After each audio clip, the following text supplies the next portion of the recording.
Human rights is, geez, that's a good question. Human rights. Well, that's a tough one. Wow. Права человека. I don't even know how to give that a definition. I would probably have to do a little bit of homework or something. Any right that I think just as a normal, human, any... The rights that humans have. Oh, that's a very large debate. Menneskerettigheder kan betyde mange ting. Tú le puedes preguntar a 20 personas y te van a dar 20 diferentes opiniones. Non saprei, è una domanda complicatissima. Because we just take them for granted that they're there, but we don't even consider what they are.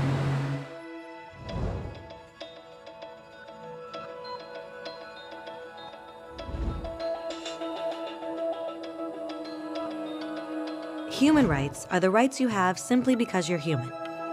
It's how you instinctively expect and deserve to be treated as a person, like the right to live freely, to speak your mind, and to be treated as an equal.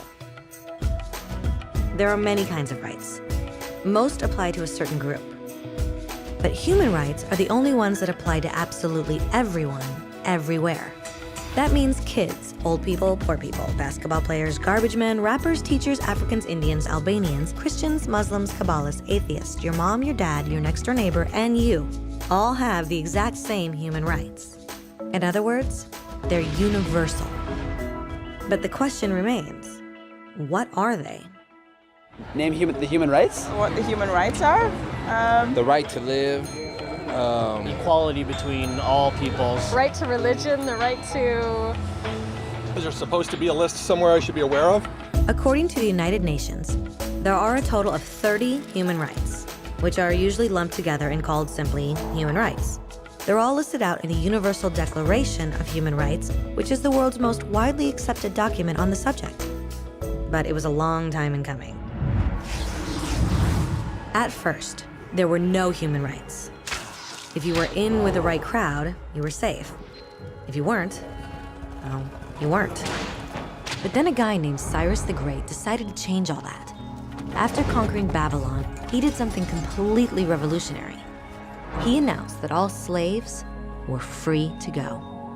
He also said people had the freedom to choose their religion, no matter what crowd they were a part of. They documented his words on a clay tablet known as the Cyrus Cylinder. And just like that, human rights were born. The idea spread quickly to Greece, to India, and eventually to Rome. They noticed that people naturally followed certain laws, even if they weren't told to. They called this natural law, but it kept getting trampled on by those in power. Not until 1,000 years later in England did they finally get a king to agree that no one can overrule the rights of the people, not even a king. People's rights were finally recognized, and they were now safe from those in power. Kind of. It still took a bunch of British rebels declaring their independence before the king got the point that all men are created equal. Which isn't to say he liked the idea, but he couldn't stop them, and America was born. The French immediately followed with their own revolution for their own rights. Their list was even longer, and they insisted that these rights weren't just made up. They were natural. The Roman concept of natural law had become natural rights. Unfortunately, not everyone was so thrilled. In France, a general named Napoleon decided to overthrow the new French democracy and crown himself emperor of the world. He almost succeeded, but the countries of Europe joined forces and defeated him. Human rights was again a hot topic. They drew up international agreements, broadly granting many rights across Europe. But only across Europe. The rest of the world somehow still didn't qualify. Instead, they got invaded, conquered, and consumed by Europe's massive empires. But then a young lawyer from India decided enough was enough. His name was Mahatma Gandhi, and in the face of violence, he insisted that all people of Earth had rights, not just in Europe. Eventually, even Europeans started to agree. But it wasn't going to be that easy. 2 world wars erupted. Hitler exterminated half the Jewish population of Earth in horrifying Nazi death camps. And all told, 90 million people died. Never had human rights been so terrifyingly close to extinction. and never had the world been more desperate for change. So the countries of Earth banded together and formed the United Nations.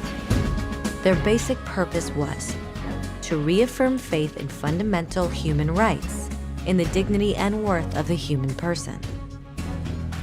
But what were human rights?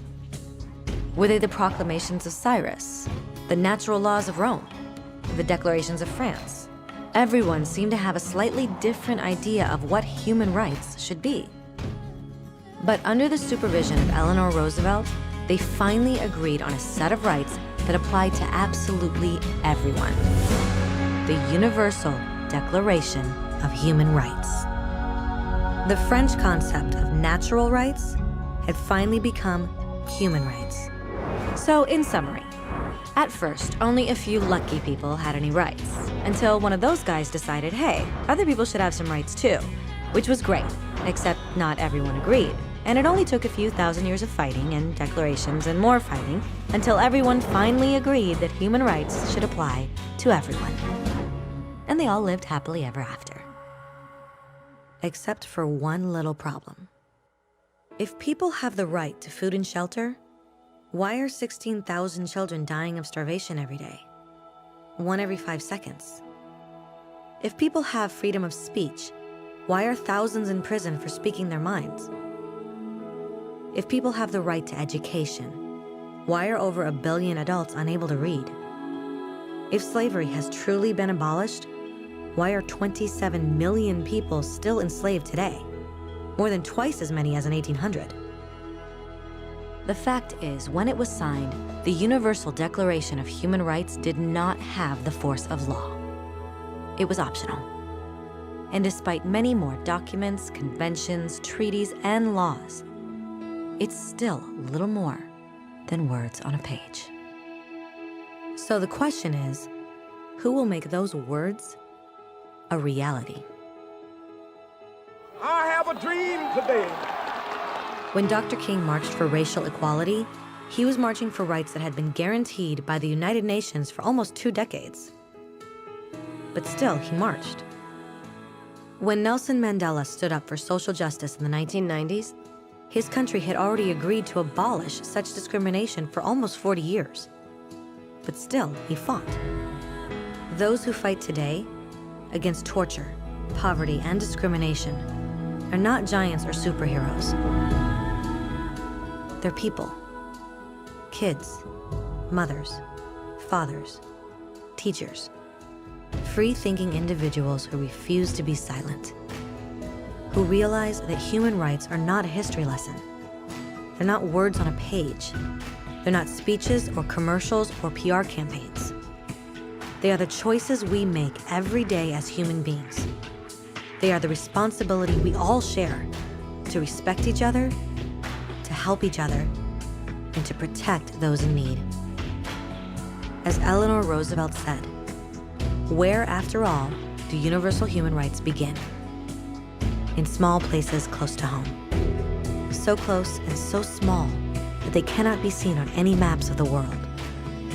Yet they are the world of the individual person, the neighborhood he lives in, the school or college he attends, the factory, farm, or office where he works. Such are the places where every man, woman, and child seeks equal justice, equal opportunity, equal dignity without discrimination. Unless these rights have meaning there, they have little meaning anywhere.